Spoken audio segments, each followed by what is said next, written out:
আল্লাহর কাছে বিনীত স্বরে আবেদন পেশ করি, ফুল রমাদান মাস ব্যাপী আল্লাহ যেন আমাদেরকে সুস্থ রেখে, স্বাভাবিক অবস্থায় রেখে সিয়াম ও কিয়ামের মাধ্যমে এই মাসের বাকি দিন কয়টি কাটিয়ে দেওয়ার তৌফিক দান করেন। আমরা বলি আমিন। আজকের জুমায় সংক্ষিপ্তভাবে আমরা সিয়াম, রোজা রাখার ফজিলত বা রোজা রাখার যে পুরস্কার, এবং রমাদান মাসের গুরুত্বপূর্ণ আর একটি আমল অন্যকে খাদ্য খাওয়ানো, মানুষকে খাদ্য খাওয়ানোর গুরুত্ব, এই দুইটি বিষয়কে সামনে রেখে সংক্ষিপ্ত পরিসরে আজকের জুমায় খুতবা পেশ করার চেষ্টা করা হবে ইনশাআল্লাহ। সম্মানিত উপস্থিতি, আপনারা গত জুমায় শুনেছেন আল্লাহ রাব্বুল আলামিন শুধুমাত্র আমাদেরকেই রোজা রাখার বিধান দেননি, বরং ইতিপূর্বে যত নবী ও রাসূল এসেছে সমস্ত নবী ও রাসূলদেরকেও আল্লাহ এই রোজা রাখার বিধানটি দিয়েছেন। আল্লাহ রাব্বুল আলামিন সূরাতুল বাকারার 183 নম্বর আয়াতের মধ্যে বলেছেন, কুতিবা আলাইকুমুস সিয়াম কামা কুতিবা আলাল লাযিনা মিন ক্বাবলিকুম লাআল্লাকুম তাত্তাকুন। তোমাদের উপর রোজা ফরজ করা হয়েছে যেমনি ভাবে তোমাদের পূর্ববর্তীদের উপর ফরজ করা হয়েছিল, যাতে করে তোমরা আল্লাহওয়ালা হতে পারো। তো রোজা একদিকে আমাদেরকে আল্লাহওয়ালা বানানোর জন্য, পরহেজগার বানানোর জন্য এসেছে, অন্যদিকে এই রোজার মাধ্যমে আমরা আল্লাহর পক্ষ থেকে অফুরন্ত নেকি ও পুরস্কার পেতে পারি। ইউকাফিল্লাহু সিয়ামা বিনাফসিহি, আল্লাহ রোজাদারকে নিজ হাতে পুরস্কার দিবেন। এছাড়াও আল্লাহর নবী বলেছেন, আসিয়ামু জুন্নাহ, রোজা হলো ঢাল স্বরূপ। এরপর আল্লাহ রাব্বুল আলামিন রোজাদারের জন্য জান্নাতের 8টি দরজার মধ্যে একটি দরজা খাস করে তৈরি করেছেন। রোজা রাখার মাধ্যমে বিগত দিনে যত গুনাহ হয়েছে সমস্ত গুনাহ আল্লাহ ক্ষমা করে দিবেন। এছাড়াও রোজা রোজাদারের জন্য সুপারিশ করবে। তো 1 নম্বর হলো ইউকাফিল্লাহু আসিয়ামা বিনাফসি, আল্লাহ রোজাদারকে নিজ হাতে পুরস্কার দিবেন, সব দিবেন। রোজা রাখার দ্বিতীয় ফজিলত হলো এই রোজা জাহান্নামের আগুন থেকে ঢাল হিসেবে কাজ করবে। রোজা রাখার তৃতীয় ফজিলত হলো লিসাইমি বাবুল খাসা, একটি দরজা আল্লাহ জান্নাত রোজাদারের জন্য জান্নাতে তৈরি করে রেখেছেন। চতুর্থ হলো গুনাহ খাতা মাফ হবে। পঞ্চম হলো আসিয়ামু ইয়াশফাউ লিসাইম, সাইমের জন্য, রোজাদারের জন্য এই রোজা সুপারিশ করবে। আসুন আমরা একটু বিশ্লেষণে যাই।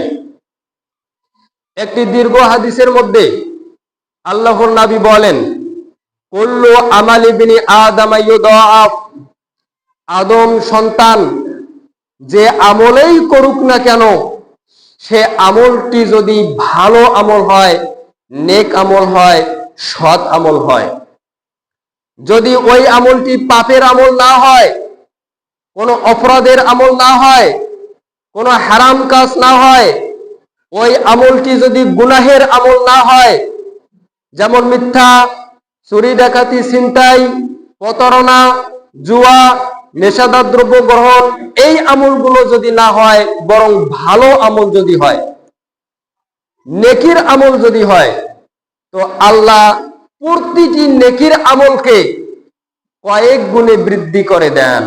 সুবহানাল্লাহ। তো আদম সন্তান পাপ করে আবার পুণ্যও করে। আদম সন্তান যদি একটি ভালো কাজ করে তাহলে তাকে একটি নেকি দেওয়া হয় না, বরং তাকে একাধিক নেকি দেওয়া হয়। আর আদম সন্তান যদি একটি পাপ কাজ করে তাকে একটি পাপ কাজের জন্য 2টি বা 5টি পাপ দেওয়া হয় না, বরং তার আমলনামায় একটি পাপ লেখা হয়। এটা হলো আল্লাহর দয়া, আল্লাহর করুণা। তাই আল্লাহর নবী বলেছেন, কুল্লু আমালি বিনি আদম ইউদাফ, আদম সন্তানের প্রত্যেকটি নেকির কাজ, প্রত্যেকটি সৎ কাজকে বৃদ্ধি করে দেওয়া হয়। আল হাসানাতু আশরু আমসালিহা ইলা সাবঈ মিআতি দিফিন, আদম সন্তান একটি ভালো কাজ করলে ওই একটি ভালো কাজকে আল্লাহ 10 থেকে নিয়ে 700 গুণ পর্যন্ত বৃদ্ধি করেন। আপনি যদি 1 টাকা আল্লাহর রাস্তায় দান করেন, তাহলে এই 1 টাকার নেকি লেখা হবে না, বরং 10 থেকে নিয়ে 700 গুণ পর্যন্ত আল্লাহ এটা বৃদ্ধি করবেন। সুবহানাল্লাহ। এরপর আল্লাহ রাব্বুল আলামিন বলেন, ইল্লা সাওম, রোজা ব্যতীত আদম সন্তান যতগুলো ভালো কাজ করতে পারে, নামাজ, হজ, যাকাত, জিকির আসগার, তাসবিহ তাহলিল, সত্য কথা, আমানতদারিতা, ওয়াদা রক্ষা করা, গরিব দুঃখীকে সাহায্য করা, এ ধরনের যত নেকির কাজ করতে পারে, আল্লাহ প্রত্যেকটি নেকিকে 10 থেকে নিয়ে 700 গুণ বৃদ্ধি করবেন, তবে ইল্লা সাওম, রোজা ছাড়া। কেন আল্লাহ রোজাকে বাদ দিলেন? কেন? আল্লাহ তাআলা বলেছেন, ফা ইন্নাহু লি ওয়া আজজি বি, কারণ বান্দা রোজা আমার জন্য রাখে, আর এই সব আমি আল্লাহ আমার বান্দাকে নিজ হাতে দেব। কমপক্ষে এতটুকু বাক্য আপনাদের অনেকেরই মুখস্থ আছে, ফা ইন্নাহু লি ওয়া আনা আজজি বি। আল্লাহ প্রত্যেকটি সৎ আমলের নেকি সওয়াব দেওয়া এই দায়িত্বটি ফেরেশতাদেরকে দিয়েছেন। ফেরেশতারা হিসাব করে, কাউকে 10 নেকি, কাউকে 20 নেকি, কাউকে 50, কাউকে 100, কাউকে 200, কাউকে 700 দিবেন। তবে বান্দা যখন রোজা রাখে, এই রোজার সব লেখার দায়িত্ব আল্লাহ ফেরেশতাদেরকে দেন নাই। কেন?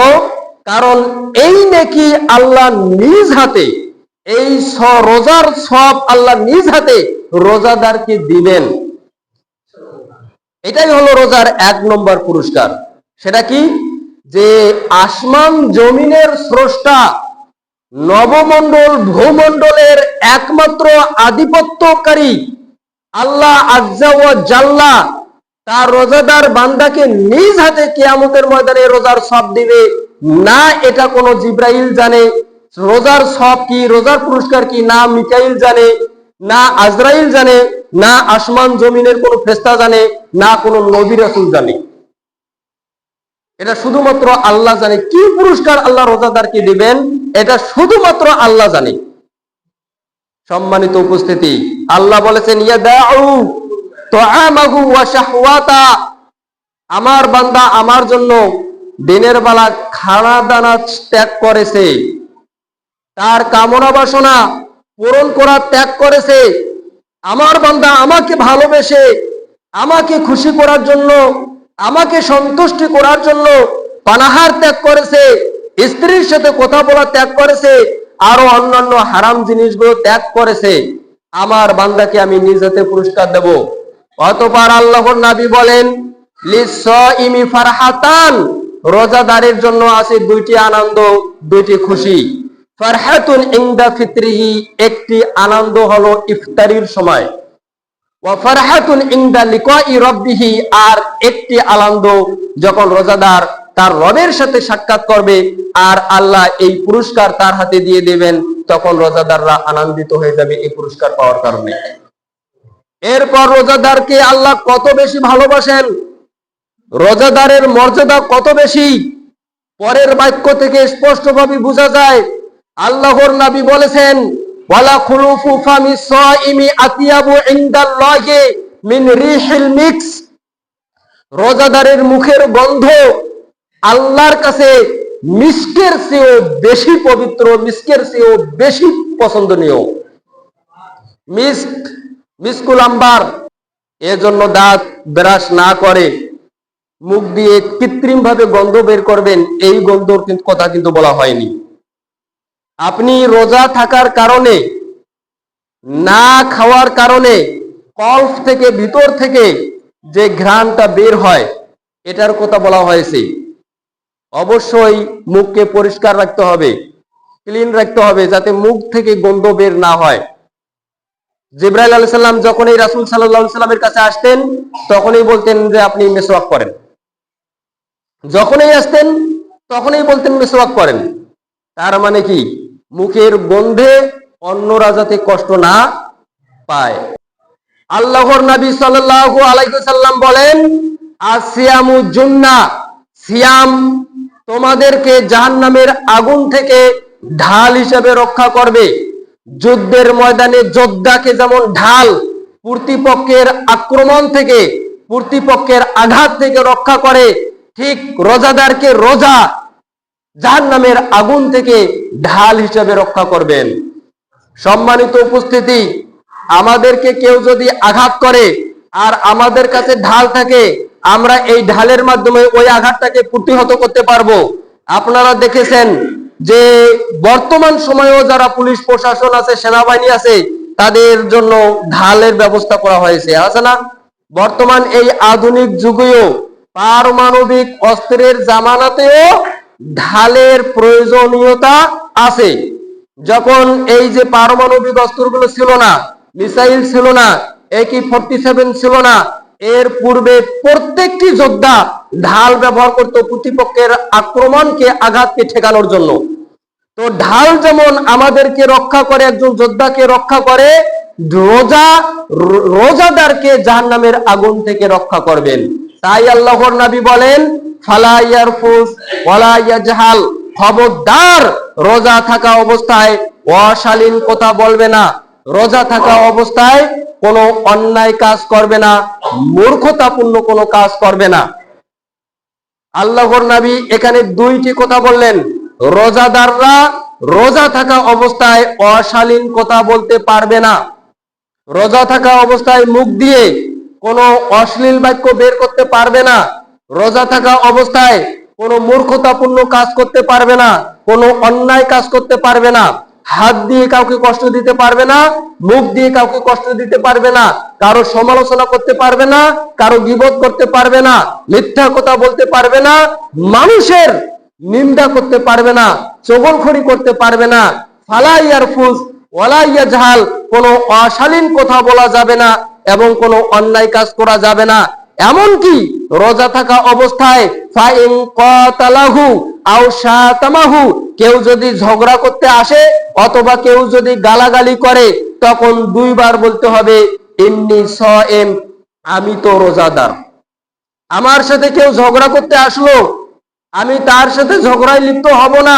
আমাকে কেউ গালাগালি করতেছে, আমি তাকে গালাগালি করব না, তার গালাগালির উত্তর দেব না, শুধু এতটুকুই বলে ওই স্থান ত্যাগ করতে হবে। আরে আমি তো রোজা আছি, তোমার সাথে ঝগড়া করা, তোমার গালির উত্তর দেওয়া আমার পক্ষে সম্ভব নয়। কেন? কারণ আমি রোজাদার। তো রোজা আল্লাহ কবুল করুক। রোজার মাধ্যমে যে সবের ব্যবস্থা আল্লাহ করেছেন, যে পুরস্কারের ব্যবস্থা আল্লাহ করেছেন, এই পুরস্কারগুলো পেয়ে আমরা ধন্য হই। যদি এটা আমরা চাই, এই জরুরি দুইটি কাজ আমাদেরকে করতে হবে। এক, কখনো অশালীন কথা বলা যাবে না, কারো সমালোচনা করা যাবে না, কারো নিন্দা করা যাবে না, কাউকে গালাগালি করা যাবে না। এমনকি কেউ যদি আমাকে গালাগালি করতে আসে, আমার সাথে ঝগড়া করতে আসে, বলতে হবে আমি রোজাদার। এবং কোন ধরনের মূর্খতাপূর্ণ কাজ করা যাবে না, অন্যায় কাজ করা যাবে না, অহংকার করা যাবে না, হিংসা করা যাবে না, পরস্পর বিদ্বেষ করা যাবে না, এবং একে অপরের পিছনে শত্রুতা করা যাবে না। সম্মানিত উপস্থিতি, আল্লাহর নবী সাল্লাল্লাহু আলাইহি ওয়াসাল্লাম বলেন, মান আনফাকা যাওজাইনে ফি সাবিলিল্লাহ নুদিয়া মিন আবওয়াবিল জান্নাহ ইয়া আব্দুল্লাহ হাযা খায়র। যারা আল্লাহর রাস্তায় জোড়ায় জোড়ায় দান করে, ওই ব্যক্তিকে জান্নাতে প্রবেশ করার সময় প্রত্যেকটি দরজা দিয়ে ফেরেশতারা ডাকবে, হে আল্লাহর বান্দা, এই দরজা দিয়ে জান্নাতে ঢুকো। জান্নাতে ঢোকার সময় জান্নাতের প্রতিটি দরজায় জান্নাতীদেরকে গ্রহণ করার জন্য, জান্নাতীদেরকে অভ্যর্থনা জানানোর জন্য, জান্নাতীদেরকে স্বাগত জানানোর জন্য আল্লাহ প্রতিটি দরজায় তার সম্মানিত ফেরেশতাগুলোকে নিয়োগ দিবেন। আর যারা আল্লাহর রাস্তায় জোড়ায় জোড়ায় দান করে, প্রত্যেকটি দরজা থেকে ফেরেশতারা ডাকবে, তুমি এই দরজা দিয়ে জান্নাতে ঢুকো। আর এক দরজা দিয়ে জান্নাত, ফেরেশতারা ডাকবে, না না এই দরজা দিয়ে জান্নাতে ঢুকো, এটা ভালো দরজা। আর এক দরজা দিয়ে ফেরেশতারা ডাকবে, এই দরজা দিয়ে জান্নাতে ঢুকো, এটা ভালো দরজা। কাদেরকে? যারা আল্লাহর রাস্তায় জোড়ায় জোড়ায় দান করে। জোড়ায় জোড়ায় দান মানে কি? রোজা, মনে করেন রমজান মাসে একজন সায়েমকে, রোজাদারকে ইফতারিও করাবেন, সেহরিও খাওয়াবেন, এটা হলো জোড়ায় জোড়ায় দান। শ্বশুরকে একটা লঙ্গি দিলে সাথে একটা পাঞ্জাবিও দিবেন, এটা হলো জোড়ায় জোড়ায় দান। আল্লাহর রাস্তায় একটা গরু দান করলে একটা ছাগলও সাথে দিবেন, এটার নাম কি? জোড়ায় জোড়ায় দান। তো এইভাবে আল্লাহর রাস্তায় যারা জোড়ায় জোড়ায় দান করে, জান্নাতের প্রতিটি দরজা থেকে তাকে দেখানো হবে, এই দরজা দিয়ে জান্নাতে ঢুকো। অতঃপর আল্লাহর নবী বলেন, ফামান কানা মিন আহলি সলাতি দুইয়া মিন বাবি সলাত, যারা ভালো নামাজি ছিল ওই ব্যক্তিকে বাবু সলাত নামক দরজা দিয়ে জান্নাতে প্রবেশ করানো হবে। ওয়ামান কানা মিন আহলিল জিহাদি দুইয়া মিন বাবিল জিহাদ, যারা আল্লাহর রাস্তায় মুজাহিদ ছিল ওই ব্যক্তিকে বাবুল জিহাদ নামক দরজা দিয়ে জান্নাতে ঢুকিয়ে দেওয়া হবে।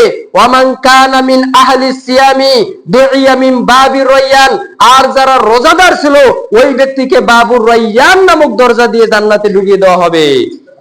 ওয়ামান কানা মিন আহলি সাদাকাতি দুইয়া মিন বাবি সাদাকা, আর যারা দানবীর ছিল ওই ব্যক্তিকে বাবু সাদাকা নামক দরজা দিয়ে জান্নাতে ঢুকিয়ে দেওয়া হবে। সুবহানাল্লাহ বলেন। তো রোজাদারের জন্য জান্নাতে আল্লাহ যে দরজাটি বানিয়ে রেখেছেন সেই দরজাটির নাম কি? বাবুর রায়্যান। বাবুর রায়্যান। অপর একটি হাদিসের মধ্যে এসেছে, আল্লাহর নবী বলেছেন, ইন্না ফিল জান্নাতি বাবান ইউকালু লাহু রায়্যান, জান্নাতে একটি দরজা আছে যার নামকরণ করা হয়েছে রায়্যান নামে। ইয়াদখুলুনা মিনহু সাইমুন, ওই দরজা দিয়ে শুধুমাত্র রোজাদাররা জান্নাতে ঢুকবে। লা ইয়াদখুলু মিনহু আহাদুন গায়রুহুম, রোজাদাররা ছাড়া কেউ ওই দরজা দিয়ে জান্নাতে ঢুকতে পারবে না। এরপর আল্লাহর নবী বলেন, কিয়ামতের ময়দানে আদম আলাইহিস সালাম থেকে নিয়ে শুরু করে একেবারে শেষ ব্যক্তি পর্যন্ত সবাই যখন উপস্থিত হবে, তখন আল্লাহ রাব্বুল আলামিন ঘোষণা দিবেন, আইনা সাইমুন, রোজাদাররা কোথায়? দাঁড়িয়ে যাও। রোজাদাররা দাঁড়িয়ে যাবে। এরপর ওই বাবুর রায়্যান নামক দরজা দিয়ে জান্নাতে ঢুকবে। আবার আল্লাহর নবী একই হাদিসের মধ্যে বলতেছেন, লা ইয়াদখুলু মিনহু আহাদুন গায়রুহুম, রোজাদাররা ছাড়া ওই দরজা দিয়ে কেউ জান্নাতে ঢুকতে পারবে না। এরপর আল্লাহর নবী বলেন, ফাইদা দাখালু, যখন রোজাদাররা ওই দরজা দিয়ে জান্নাতে ঢুকে যাবে, উগুলিকু, সাথে সাথে ওই দরজাটা বন্ধ করে দেওয়া হবে, যাতে করে ওই দরজা দিয়ে আর কেউ জান্নাতে ঢুকতে না পারে। ছোট্ট একটা হাদিসের মধ্যে তিনবার আল্লাহর নবী বললেন, বাবুর রায়্যান নামক দরজা দিয়ে রোজাদাররা ছাড়া আর কাউকে আল্লাহ জান্নাতে ঢুকতে দিবেন না। সুবহানাল্লাহ বলেন।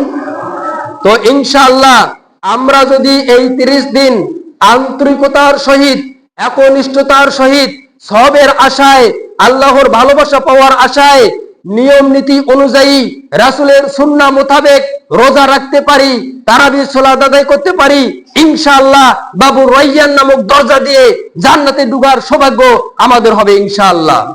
আল্লাহ কবুল করুক, আমিন। সম্মানিত উপস্থিতি, আল্লাহর নবী সাল্লাল্লাহু আলাইহি ওয়াসাল্লাম বলেন, ওয়ামান সামা রমাদানা ঈমানান ওয়া ইহতিসাবান গুফিরা লাহু মা তাকদ্দামা মিন যামবি, ব্যক্তি ঈমান সহকারে সওয়াবের আশায় রমাদানে রোজা রাখবে, আল্লাহ তার জীবনের সমস্ত গুনাহ ক্ষমা করে দিবেন। এরপর বলেছেন, ওমান কামা রমাদানা ঈমানান ওয়া ইহতিসাবান গুফিরা লাহু মা তাকদ্দামা মিন যামবি, যে ব্যক্তি ঈমান সহকারে সওয়াবের আশায় তারাবির নামাজ পড়বে, ওর জীবনের গুনাহগুলো ক্ষমা করে দেওয়া হবে। ওয়ামান কামা লাইলাতাল কদরি ঈমানান ওয়া ইহতিসাবান গুফিরা লাহু মা তাকদ্দামা মিন যামবিহি, আর যে ব্যক্তি ঈমান এবং সওয়াবের আশায় লাইলাতুল কদর তালাশ করে লাইলাতুল কদর পালন করবে তার জীবনেরও গুনাহগুলো ক্ষমা করে দেওয়া হবে। আর ঈদের দিন ওই ব্যক্তি ওই শিশুর ন্যায় হবে যে শিশু কেবলমাত্র জন্মগ্রহণ করলো, অর্থাৎ শিশুর ন্যায় নিষ্পাপ করবেন আল্লাহ তাকে। সুবহানাল্লাহ বলি। তাহলে সিয়ামের মাধ্যমে, কিয়ামের মাধ্যমে, লাইলাতুল কদরের মাধ্যমে একজন ব্যক্তি একটা সদ্য প্রসব করা শিশুর ন্যায় নিষ্পাপ বানিয়ে দেন একজন রোজাদারকে। এছাড়াও আল্লাহর নবী বলেছেন, আসিয়ামু ওয়াল কুরআনু ইয়াশফাআনি লিল আবদি, সিয়াম, রোজা আর কোরআন বান্দার জন্য আল্লাহর কাছে কিয়ামতের ময়দানে সুপারিশ করবে। আমরা তো সুপারিশের জন্য পীরের কাছে মুরিদ হই, আর আমরা শুনেছি যে পীরেরা কি করতে পারে, সুপারিশ করতে পারে। এটা কিন্তু পীরেরা নিজেরাই তৈরি করে নিয়েছে। অর্থাৎ কোরআন এবং হাদিসে কোন আলেম সুপারিশ করতে পারবে, কোন পীর সুপারিশ করতে পারবে, কোন বুজুর্গ সুপারিশ করতে পারে, এর দলিল নেই। দলিল আছে নবীরা সুপারিশ করতে পারবে, দলিল আছে আল্লাহর রাস্তায় যারা শহীদ হন তারা সুপারিশ করতে পারবে, দলিল আছে রোজা সুপারিশ করবে, দলিল আছে কোরআন সুপারিশ করবে। তো রোজা আল্লাহকে বলবে, ইয়া রব্বি ইন্নী মানাতুহু তুআমা ওয়াশ শাহাওয়াতি বিন নাহার, আল্লাহ আমি এই রোজাদারকে দিনের বেলা খাওয়া দাওয়াতে বাধা দিয়েছিলাম, আমি এই রোজাদারকে দিনের বেলা কামনা বাসনা পূরণ করাতে বাধা দিয়েছিলাম। ফাশাফিনি ফি, অতএব আমাকে যারা আদায় করেছে তাদের ব্যাপারে আমার সুপারিশ আপনাকে কবুল করতে হবে। আল্লাহ রাব্বুল আলামিন রোজাদারের জন্য রোজার সুপারিশ কবুল করে নেবেন। কিয়ামতের ময়দানে যেখানে নেক আমল ছাড়া আর কোনো সঙ্গী সাথী থাকবে না, আর কোনো সাহায্যকারী থাকবে না, কোনো অন্তরঙ্গ বন্ধু থাকবে না। এমনকি আল্লাহ তাআলা বলেছেন, ইয়াউমা ইয়াফিরুল মারউ মিন আখি ওয়া উম্মিহি ওয়া আবি ওয়া সাহিবাতিহি ওয়া বানি, কিয়ামতের ময়দানে মানুষ তার স্বামী তার স্ত্রীর থেকে, স্ত্রী তার স্বামীর থেকে, সন্তান তার পিতামাতার থেকে, পিতামাতার সন্তানের থেকে, ভাই বোনের থেকে, বোন ভাইয়ের থেকে পালিয়ে যাবে। কেউ কাউকে পরিচয় দিবে না, কেউ কাউকে ধরা দিবে না। সবাই ইয়া নাফসি করবে, নিজেকে বাঁচানোর চেষ্টা করবে। ওই দিন সন্তানের জন্য পিতামাতা উপকারে আসবে না, পিতামাতার জন্য সন্তান উপকারে আসবে না, শুধুমাত্র নেক আমল। ওই দিন কঠিন মুসিবতের সময় যেখানে আমরা অসহায় অবস্থায় থাকবো, বন্ধুহীন অবস্থায় থাকবো, সহায় সম্বলহীন অবস্থায় থাকবো, আমাদের টাকা পয়সা অর্থ সম্পদ দুনিয়াতে যত ব্যাংক ব্যালেন্স জমি জায়গায় থাকুক না কেন, ওই দিন আর কোনো কাজে আসবে না। আমরা দুনিয়াতে যতই বড় পদের মালিক হই না কেন, ওই দিন এই পদ মর্যাদা কোনো কাজে আসবে না। ওই দিন রোজা আমাদের সাহায্যকারী হিসেবে দাঁড়িয়ে যাবে। এখন বলেন, রোজার সুপারিশ কিয়ামতের কঠিন সময়ে আমাদের দরকার আছে কি নাই? তাহলে রোজা রাখার ব্যাপারে কোনো ধরনের গাফলতি, কোনো ধরনের অবহেলা, কোনো ধরনের অলসতা কোন মুসলিমের, কোন মুমিনের জন্য জায়েজ নেই। তাই আসুন আমরা আন্তরিকতার সহিত কষ্ট হলেও এই রোজাগুলোকে হেফাজত করার চেষ্টা করি। আল্লাহ এই তৌফিক আমাদেরকে দান করুক, আমিন। ইন্নাল হামদুলিল্লাহ ওয়াসসালাতু ওয়াসসালামু আলা রাসূলিল্লাহ, আম্মা বাদ। সম্মানিত উপস্থিতি, আমাদের আলোচনার দ্বিতীয় অংশ হলো ইতআমুত তাআম, অন্যকে খাদ্য খাওয়ানোর গুরুত্ব। কোরআন এবং হাদিসে মানুষকে খাদ্য খাওয়ানোর ব্যাপারে যথেষ্ট আলোচনা এসেছে। আল্লাহ সুবহানাহু ওয়া তাআলা সূরাতুল হাক্কা 59-69 নম্বর সূরার মধ্যে বলেছেন, ফাআম্মা মান উতিয়া কিতাবাহু বিয়ামিনি। আপনারা জানেন কিয়ামতের ময়দানে এক দলকে ডান হাতে আমলনামা দেওয়া হবে, আর এক দলকে আমলনামা দেওয়া হবে বাম হাতে। আমলনামা মানে কি? দুনিয়াতে আমরা কি করেছি আর কি করে নাই সবকিছুই যে কিতাবে লেখা আছে সেই কিতাব নামই হলো কি? আমলনামা। তো আল্লাহ রাব্বুল আলামিন কিয়ামতের ময়দানে প্রত্যেকটা ব্যক্তিকে এই আমলনামা হাতে দিয়ে দিবেন যে দেখো দুনিয়াতে তুমি কি কি করেছো। আমলনামা পাওয়ার পর সবাই বুঝতে পারবে আসলে আমি জান্নাতি না জাহান্নামী। তো আল্লাহ রাব্বুল আলামিন বলেন, কিয়ামতের ময়দানে যাকে আমলনামা দেওয়া হবে ডান হাতে, সে আনন্দে এইভাবে বলতে থাকবে, হাউ মুকরাউ কিতাবিয়া, তার আশেপাশের লোকদেরকে, এই যে নাও আমার আমলনামা ধরো, পড়ো, দেখো আমি দুনিয়াতে কি কি করেছি। যাদেরকে আমলনামা ডান হাতে দেওয়া হবে, উনি আমলনামা পাওয়ার পর ওনার আশেপাশে যারা থাকবে তাদেরকে দিবে যে দেখো আমার আমলনামা, দেখো, ধরো, পড়ো, দেখো আমি কি কি করেছি। ইন্নী জানান্তু আন্নী মুলাকিন হিসাবিয়া, আমি জানি দুনিয়াতে এই বিশ্বাস আমার ছিল, এই ধারণা আমার ছিল, এই ঈমান আমার ছিল, একদিন আমাকে আমার হিসাব নিকাশের সাথে সাক্ষাৎ করতে হবে, মুলাকাত করতে হবে। তাই আমি তো মিথ্যা কথা বলিনি, আমি কোনোদিনের জন্য নামাজ তরক করিনি, আমি কোনোদিনের জন্য অন্যের উপর জুলুম করিনি, অবিচার করিনি, আমি কোনো দিনের জন্য মানুষকে ঠকাইনি, মানুষের সাথে প্রতারণা করিনি, আমি আল্লাহর ইবাদত করেছি, তার দাসত্ব করেছি, তার গোলামি করেছি। তিনি আনন্দে আত্মহারা হয়ে অন্যকে বলবে আমার কিতাব নাও, পড়ো। সম্মানিত উপস্থিতি, আল্লাহ রাব্বুল আলামিন বলেন, ফাহুয়া ফি ঈশাতি রাদিয়া, ওই ব্যক্তি এক সন্তোষজনক জীবন যাপন করবে, অর্থাৎ জান্নাতে চলে যাবে। কুতুফুহা দানিয়া, জান্নাতের ফলমূল, আরাম আয়েশ, বিলাসিতা সবকিছুই তার অনুকূলে থাকবে। আল্লাহ বলবেন, কুলু ওয়াশরাবু হানিয়াম, ওহে তোমরা যারা ডান হাতে আমলনামা পেয়েছো, জান্নাতে তোমরা ইচ্ছামতো খাও, ইচ্ছামতো পানাহার করো, তৃপ্তি সহকারে খাও, তৃপ্তি সহকারে পানাহার করো। বিমা আসলাফতুম ফিল আইয়ামিল খালিয়া, দুনিয়াতে তোমরা অনেক কষ্ট করেছো, অনেক কষ্ট করে আমল করেছো, আমার হুকুম পালন করেছো, অন্যায় করো নাই, অবিচার করো নাই, জুলুম করো নাই, আমার হারামগুলো ত্যাগ করেছো, তোমরা দুনিয়াতে অনেক কষ্ট করে জীবনযাপন করেছো। আজকে আনন্দের সহিত এই জান্নাতে বসবাস করো আর পানাহার করো। সুবহানাল্লাহ বলবেন না? অতঃপর আল্লাহ তাআলা বলেন, ওয়া আম্মা মান উতিয়া কিতাবাহু বিশিমালি, আর যাকে আমলনামা দেওয়া হবে বাম হাতে, ইয়াকুলু ইয়া লাইতানি লাম উতা কিতাবিয়া, এই আমলনামা পাওয়ার পর সে দেখবে এটা কেমন কিতাব, ছোট বড় কোনো কিছুই বাদ যায়নি, যা আমি করেছি সবকিছু লেখা আছে, একটি ছোট্ট আমলও বাদ যায়নি, একটি বড় আমলও বাদ যায়নি। আহারে, এই কিতাব যদি আজকে আমাকে দেওয়া না হতো, ওয়ালাম আদরি মা হিসাবিয়া, দুনিয়াতে তো এই হিসাব নিকাশের আমি আশা করতাম না, এর ব্যাপারে আমার ঈমান ছিল না, এই বিশ্বাস আমার ছিল না, এর ব্যাপারে আমার ঈমানটা মজবুত ছিল না। ইয়া লাইতাহা কানাতিল কাদিয়া, কতই না ভালো হতো মৃত্যুটাই যদি আমার শেষ হয়ে যেত, আমাকে যদি এই হাসরের ময়দানে উপস্থিত না করানো হতো, আমার হাতে যদি আমলনামা দেওয়া না হতো, কতই না ভালো হতো। এইভাবে সে আফসোস করবে, অনুতাপ করবে, অনুশোচনা করবে। অনুশোচনা করতে করতে ওই অবস্থায় আল্লাহ ফেরেশতাদেরকে বলবে, খুযুহু ফাগুল্লুহু, একে ধরো, একে বেঁধে ফেলো, সুম্মাল জাহিমা সাল্লুহু, ওকে জাহান্নামের আগুনে নিক্ষেপ করো। নাউজুবিল্লাহ বলবেন না? সুম্মা ফি সিলসিলাতিন যারউহা ৭০ যিরাআন ফাসলুকু, ওই ব্যক্তিকে ৭০ গজ লম্বা শিকল দ্বারা বেঁধে আল্লাহ জাহান্নামে নিক্ষেপ করবেন। ৭০ গজ কেন?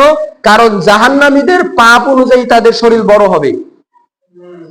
এমনও জাহান্নামী আছে যাদের বসার জায়গা ৪৫০ কিলোমিটার, এত বড় দেহ হবে। সম্মানিত উপস্থিতি, তো আল্লাহ তাকে এইভাবে বাধার ঘোষণা দিবে। কেন? আল্লাহ বলবেন, ইন্নাহু কানা লা ইউমিনু বিল্লাহিল আযীম, এই ব্যক্তির আল্লাহর প্রতি, কোরআনের প্রতি, পরকালের প্রতি, জান্নাত জাহান্নামের ব্যাপারে মজবুত ঈমান ছিল না। ওয়ালা ইয়াহুদ্দু আলা তুআমিল মিসকিন, এই ব্যক্তি, নিরুপায় ব্যক্তি যারা, অসহায় ব্যক্তি যারা, গরিব ব্যক্তি যারা, মিসকিন ব্যক্তি যারা, এদেরকে খাদ্য খাওয়ানোর ব্যাপারে উৎসাহিত ছিল না। পাপ কয়টা? দুইটা। এক, ঈমান মজবুত ছিল না। দুই, মানুষকে খাওয়ানোর ব্যাপারে তার আগ্রহ ছিল না। এই জন্য আল্লাহ তাআলা বলবে, ফালাইসা লাহুল ইয়াউমা হাহুনা হামিম, আজকে এই ব্যক্তির কোনো বন্ধু থাকবে না, কোনো সাহায্যকারী থাকবে না। ওয়ালা তুআমুন ইল্লা মিন গিসলিন, দুনিয়াতে তার টাকা পয়সা ছিল, অর্থ সম্পদ ছিল, মানুষকে খাওয়ানোর মতো তার সক্ষমতা ছিল, কিন্তু সে খাওয়ায়নি, তাই জাহান্নামে তার রক্তপুঞ্জ ব্যতীত আর কোনো খাদ্য নেই। লা ইয়াকুলুহু ইল্লাল খাতিউন, এই রক্তপুঞ্জ পরকালে শুধু পাপীরাই খাবে। সম্মানিত উপস্থিতি, তো সূরা হাক্কার মাধ্যমে বাম হাতে আমলনামা কাকে দেওয়া হবে? যাদের ঈমান মজবুত নয়, যারা মানুষকে খাওয়ায় না। সূরা হাক্কার মধ্যে জাহান্নামের রক্তপুষ কাকে খাওয়ানো হবে? যাদের ঈমান মজবুত নাই, যারা সক্ষমতা থাকা সত্ত্বেও মানুষকে খাওয়ায় না। এরপর চলুন আমরা সূরা মুদ্দাসসির তেলাওয়াত করি। আল্লাহ সূরা মুদ্দাসসিরে জান্নাতি ব্যক্তিরা জান্নাতে বসে বসে কত ধরনের আলোচনা করবে তার একাংশ এই সূরার ভিতরে আলোচনা করেছেন। আল্লাহ রাব্বুল আলামিন বলেছেন, ইল্লা আসহাবাল ইয়ামিন, ওই যে ডান হাতে যাদের আমলনামা দেওয়া হবে বা ডানপন্থী যারা হবে, যারা কিয়ামতের ময়দানে আল্লাহর ডান দিকে থাকবে, এরা জান্নাতের মধ্যে বসে বসে ইয়াতাসাআলুন, একজন আরেকজনকে জিজ্ঞাসা করবে, পরস্পরে আলোচনা করবে। কিসের আলোচনা? আনিল মুজরিমিন, অপরাধীদের ব্যাপারে আলোচনা করবে। আরে অমুক কেন জাহান্নামে গেল, তমুক কেন জাহান্নামে গেল, এইভাবে আলোচনা করতে করতে আল্লাহ জান্নাতি এবং জাহান্নামীদের মধ্যে আলোচনার একটা পরিবেশ তৈরি করে দিবেন। এই পরিবেশ পাওয়ার পর জান্নাতীরা জাহান্নামীদেরকে বলবেন, ওহে জাহান্নামী, মা সালাকাকুম ফি সাকার, কেন তোমরা জাহান্নামে গেলে? এই দাউ দাউ করা জোড়া আগুনে তোমরা কেন গেলে? কিসের কারণে গেলে? তখন জাহান্নামীরা বলবে, লাম নাকু মিনাল মুসাল্লিন, আমরা এই দাউ দাউ করা জাহান্নামে এসেছি, আমাদের এই দাউ দাউ করে জ্বলা আগুনে আসার কারণ হলো আমরা দুনিয়াতে নামাজি ছিলাম না। কি ছিল না? নামাজি ছিল না। ওয়ালাম নাকু নুতিবুল মিসকিন, আমরা অসহায়, গরিব, দুঃখী, অসচ্ছল ব্যক্তিদেরকে খাওয়াতাম না। দ্বিতীয় নম্বর কারণ কি? মানুষকে খাওয়াতো না। 3, ওয়া কুননা নাখুদু মাআল খাইদিন, দুনিয়াতে আমরা বাজে গল্প গুজবে যারা ব্যস্ত থাকতো তাদের সাথে বসে, এই বাজে লোকদের সাথে বসে, এই অপ্রয়োজনীয় বেহুদা কথাবার্তা যারা বলে এদের সাথে বসে আমরাও বেহুদা কথাবার্তা বলতাম, বাজে ভাবে সময় নষ্ট করতাম। আছে না এমন লোক? এমনকি জুমার দিনও খুতবা চলাকালীন অবস্থায়ও অনেকে কথা বলে। তা বলেন তো, জুমার দিনে খুতবা চলাকালীন অবস্থায় কথা বলাটা, সে যতই ভালো কথা বলুক, এই অবস্থায় কথা বলাটা বেহুদা কথা বলা হবে না সঠিক কথা বলা হবে? এটা একটা বেহুদা স্বভাব। তো জাহান্নামীদের 3 নম্বর স্বভাব হলো তারা বাজে সময় নষ্ট করত, অনর্থক কথাবার্তায় সময় নষ্ট করত। ওয়া কুননা নুকাযযিবু বিয়াউমিদ্দিন, আর পরকালের প্রতি আমাদের ঈমানটা মজবুত ছিল না। হাত্তা আতানাল ইয়াকিন, এই বেনামাজি থাকা অবস্থায় টাকা পয়সা গরিব দুঃখীদের পিছনে খরচ না করে, গরিব দুঃখী, অসহায়, অসচ্ছল, ক্ষুধার্ত ব্যক্তিদেরকে না খাওয়া অবস্থায় মৃত্যু আমাদের কাছে চলে এসেছে। ফামা তানফাউহুম শাফাআতুশ শাফিঈন, কিয়ামতের ময়দানে আমাদের সুপারিশ করার মতো আমরা কোনো সুপারিশকারীকে পাইনি, তাই আমরা জাহান্নামে এসেছি। আল্লাহ রাব্বুল আলামিন বলেছেন, ফামালাহুম আনিত তাযকিরাতি মুরিদিন, এই লোকদের কি হয়েছে? কোরআন হাদিসের কথা শোনার পরেও এরা এমন ভাবে পালাচ্ছে, ফাররাত মিন কাসওয়ারা, গাধা যেমন আপনার হিংস্র বাঘের থেকে পালিয়ে যায়, নেকড়ের থেকে পালিয়ে যায়, এই ব্যক্তিরা কোরআন হাদিস শোনার পরেও ওই গাধার ন্যায় পালিয়ে যাচ্ছে কেন? আল্লাহ বলেছেন। এই যে আপনাদের সামনে তুলে ধরা হলো, ঈমান যদি মজবুত না থাকে, যদি বেনামাজি অবস্থায় থাকেন, যদি অন্যকে না খাওয়ান, তাহলে কোথায় যেতে হবে? জাহান্নামে যেতে হবে। এটা শোনার পরেও যারা নামাজি হবে না, এটা শোনার পরেও যারা গরিব দুঃখীকে খাওয়াবে না, অসহায় অসচ্ছল ব্যক্তিদেরকে খাওয়াবে না, ওরা যেন বন্য গাধা। বন্য গাধা যেমন হিংস্র বাঘের থেকে পালিয়ে যায়, হিংস্র জন্তুর থেকে পালিয়ে যায়, এই ব্যক্তিরাও তেমন কোরআন হাদিস শোনার পর পালিয়ে যাচ্ছে। সম্মানিত উপস্থিতি, এরপর আল্লাহ রাব্বুল আলামিন সূরা দাহরের মধ্যে বলেছেন, ইন্না আ'তাদনা লিল কাফিরিনা আগলালাউ সালাসিলা ওয়া আগলালাউ ওয়া সাইরা, সত্য প্রত্যাখ্যানকারী যারা, সত্য মেনে চলে না যারা, কোরআন হাদিস ভিত্তিক জীবন যাপন করে না যারা, এদের জন্য আমরা তৈরি করে রেখেছি শিকল, বেড়ি আর দাউ দাউ করে জ্বলা আগুন। শিকল দিয়ে হাত এবং পা বাঁধা হবে, আর বেড়ি দিয়ে গলা বাঁধা হবে। গলা, হাত, পা বেঁধে সামনের চুল ধরে টেনে হিসেবে ফেরেশতারা জাহান্নামে নিক্ষেপ করবে সত্য প্রত্যাখ্যানকারীদেরকে। এরপরে বলেছেন তবে হ্যাঁ ইন্নাল আবরারা ইয়াশরাবুনা মিন কাসিন কানা মিজাজুহা কাফুরা। পাশাপাশি যারা নেককার ছিল, যারা পরহেজগার ছিল, আল্লাহ এদেরকে কাফুর মিশ্রিত শরাবের পানি পান করাবেন। সুবহানাল্লাহ বলেন। তো জান্নাতের মধ্যে অনেকগুলো নহর আছে।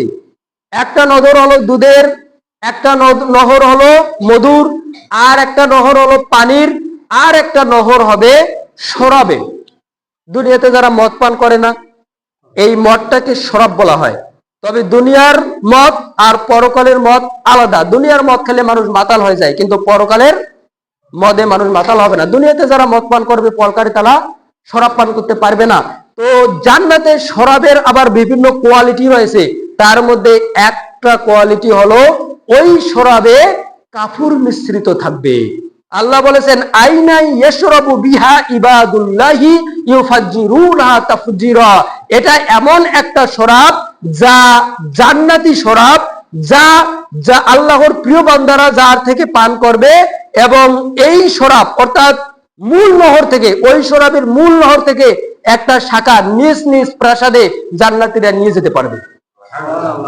অর্থাৎ ওই শরাব পান করার জন্য মূল নহরের কাছে যেতে হবে না, বরং একটা করে পাইপ বা একটা করে শাখা প্রত্যেক জান্নাতীকে তাদের বাড়িতে আল্লাহ দিয়ে দিবেন। আল্লাহ বলেছেন কেন, কি জন্য, কি আমল ছিল তাদের? ইউফুনা বিন নাজরি, এরা মান্যত পূরণ করত। মান্যত করলে সেটা পূরণ করত। ওয়ায়াখাফুনা ইয়াওমান কানা শাররুহু মুস্তাতিরা, এবং তারা কিয়ামতের ময়দানের ব্যাপক বিপদকে ভয় পেত। মৃত্যুর পরপরে বিপদ শুরু, ঠিক কিনা?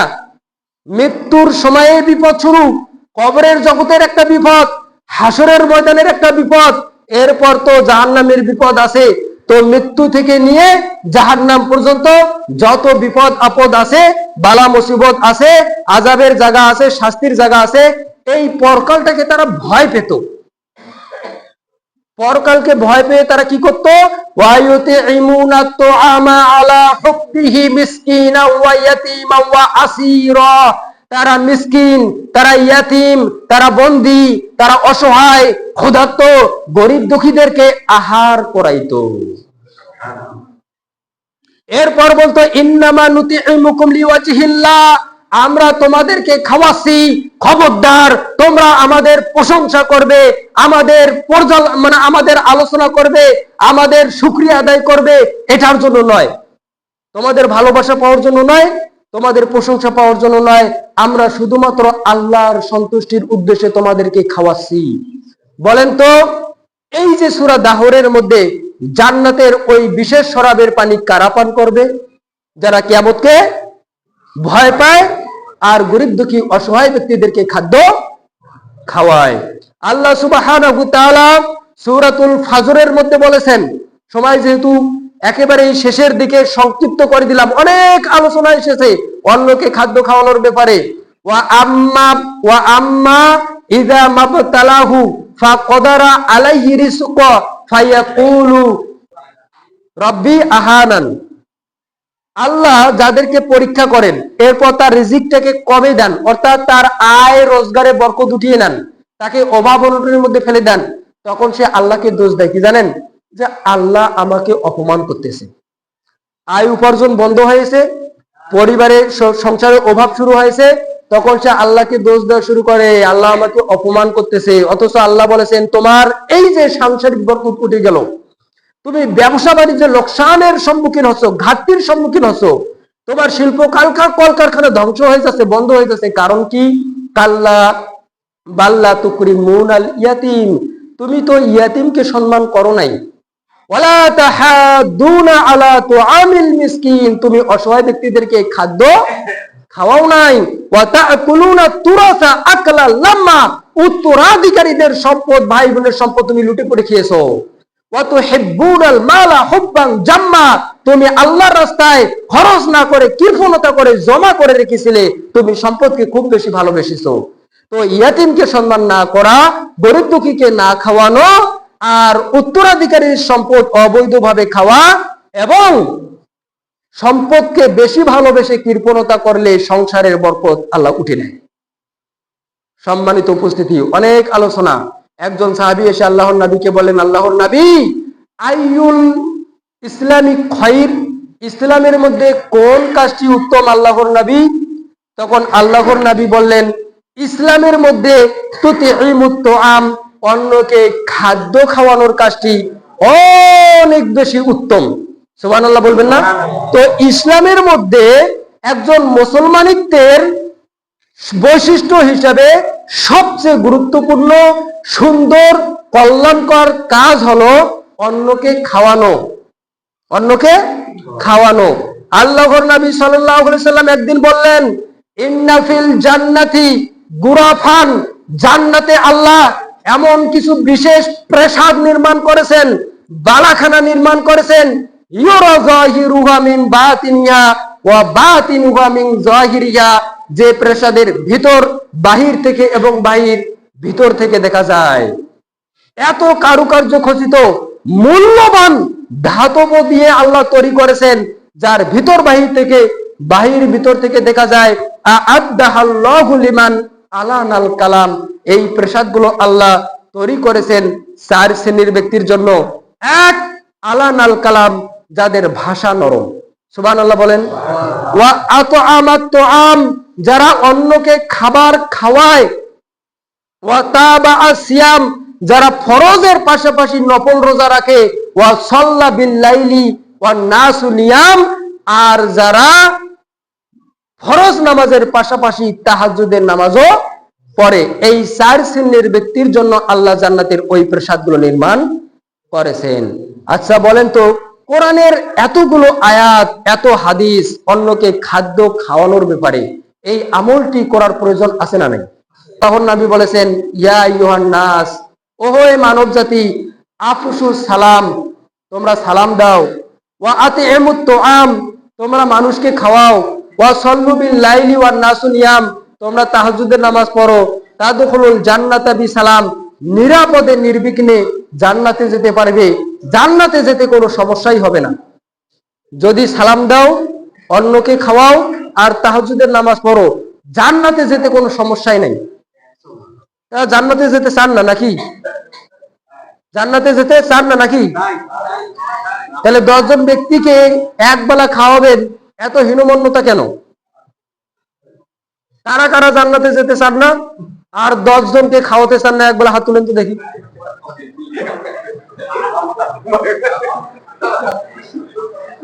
তাই ইনশাআল্লাহ রাজি আছেন তো? আমার উদ্দেশ্য হলো আপনারা আমলে অভ্যস্ত হন, ঠিক কিনা? আপনাদেরকে আমলে অভ্যস্ত করাই আমাদের কি টার্গেট।